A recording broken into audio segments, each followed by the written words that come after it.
Amatsiko yari yose kuri uyu wa mbere ubwo hari hateganyijwe undi munyabigwi mushya ugiye kwinjira mu banyabigwi nka Cristiano Ronaldo, Luka Modric ndetse na Karim Benzema, Lionel Messi ndetse n'abandi benshi cyane batwaye iki gihembo cy'umukinnyi wahize abandi ku isi. Ballon d'Or. Ballon d'Or ni igihembo gitangwa mu Bufaransa biciye mu gitangazamakuru France Football kuva mu 1956. Iki gihembo si cya buri mukinnyi wese, ahubwo ni cy'umukinnyi wahize abandi.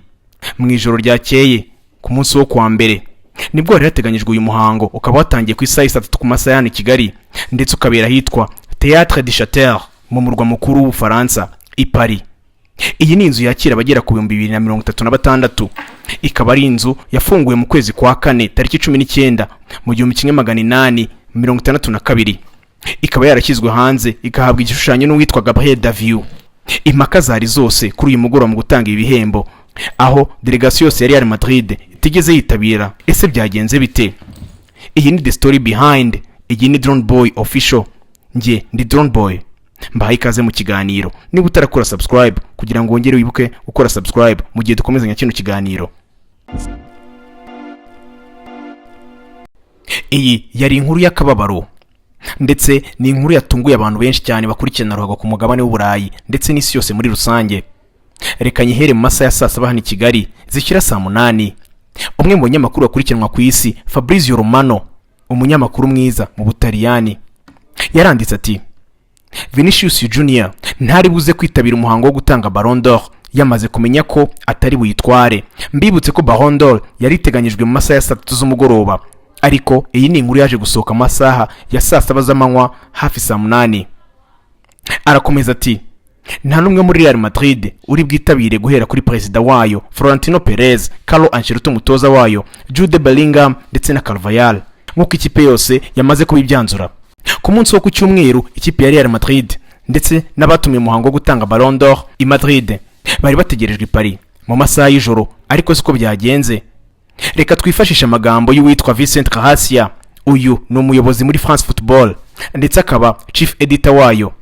Yaje kubatangaza ati: Real Madrid yanshyize ku gitutu cyane ku buryo bukomeye ishaka kumenya niba Vini ari we ugiye gutsindira Ballon d'Or. Gusa guceceka kwanjye byatumye batekereza ko Vini yayibuze, ariko nibabitweretse nanjye natunguwe. Gusa sinshaka kumara ijoro ryose mvuga kuri Real Madrid, ahubwo ndashaka kuvuga kuri Rodri watsindiye Ballon d'Or. Gusa mbere yaho yari yabanje kuvuga kuri Vini. Uyu chief editor w'igitangazamakuru France Football, ikaba ari nacyo gitanga Ballon d'Or mu gihugu cy'Ubufaransa, yagize ati: Vini yarari hafi aho, yagoye no kugaragara kwa Jude Bellingham ndetse na Carvajal muri batanu ba mbere bahatanira Ballon d'Or. Ibi ngibi kandi tumbibutse ko muri The Story Behind turimo turaganira kutitabira kwa Real Madrid.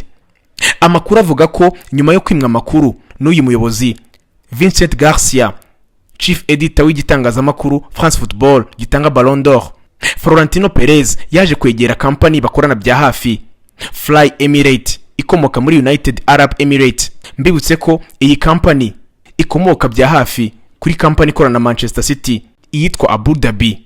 Fly Emirates niyo Florentino Perez yaje kwisungana, ikaba umuterankunga wa Real Madrid nimero ya 2 nyuma ya Adidas.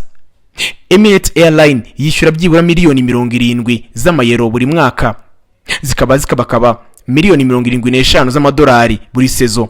Birumvikana neza ko Florentino Perez, perezida w'ikipe ya Real Madrid, afitanye umubano mwiza n'iyi company. Nibwo yamenye makuru bigatuma asubika ingendo gitaraganya, aho Real Madrid yari iteganyijwe i Paris mu masaha ya nimugoroba ku cyumweru, ariko ziko byagenze. Ibi byose byaje kuba urujijo mu isi ya Ruhago ndetse bamwe babigenderamo. Uyu ni Rodri de Paul ukinira ikipe ya Argentine ndetse na Atletico Madrid.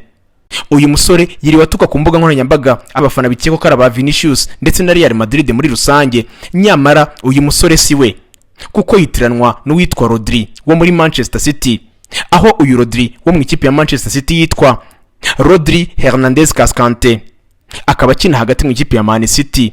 Ndetse uyu musore wegukanye Ballon d'Or akaba akomoka mu gihugu cya Espagne. Uyu mbibutse ko Rodri Hernandez Cascante nta mbuga nkoranyambaga akoresha. Iyi yari The Story Behind. Nge nari Drone Boy.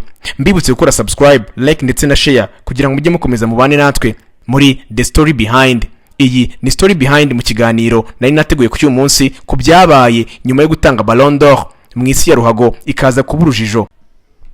Nari Drone Boy Official.